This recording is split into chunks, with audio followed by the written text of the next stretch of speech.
இன்னைக்கு ஆடி 18 அதுவுமா எங்க கிடாய இன்னைக்கு காலையிலேயே ஒரு ஆட்டம் கட்டி விட்டாங்க. எப்பவும் போல குச்சி தள்ள தான் ஒடிச்சு வந்து கட்டுனேன். கட்டிட்டு கொஞ்ச நேரத்திலேயே பார்த்தா 4 காலையும் மேல தூக்கிட்டு பப்பர பேன்னு கத்திக்கிட்டு விழுந்துட்டான் கீழ.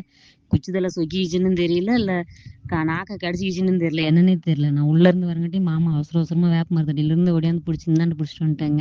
சொக்கிச்சாட்டுக்கு நான் புளியும் சர்க்கரையும் கரைச்சு எடுத்துட்டு வந்தேன். மாமா ஆட்டுத்தல வேலி மசாலா இருந்துச்சு பக்கத்துலயே அத பிச்சு குடுத்தாங்க. அத 2 வாய் சாப்பிட்டுச்சு. அப்புறம் வாழை மட்டை குடுத்ததையும் சாப்பிட்டு அது அப்படியே கொஞ்சம் அப்படியே ஸ்டெடி ஆயிடுச்சு. அப்புறம் கொஞ்ச நேரம் நமக்கு அந்த பதபதப்பெல்லாம் முடியட்டுன்னு சொல்லிட்டு நான் போய் கொஞ்ச நேரம் ரெஸ்ட் எடுத்தேன். மழை வர மாரி ஆயிடுச்சு.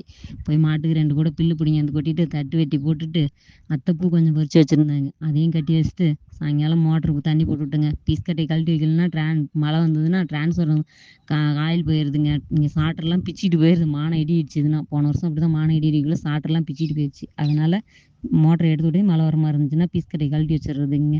ஓகே. இன்னைக்கு டே ஓவர். நாளைக்கு பார்க்கலாம்.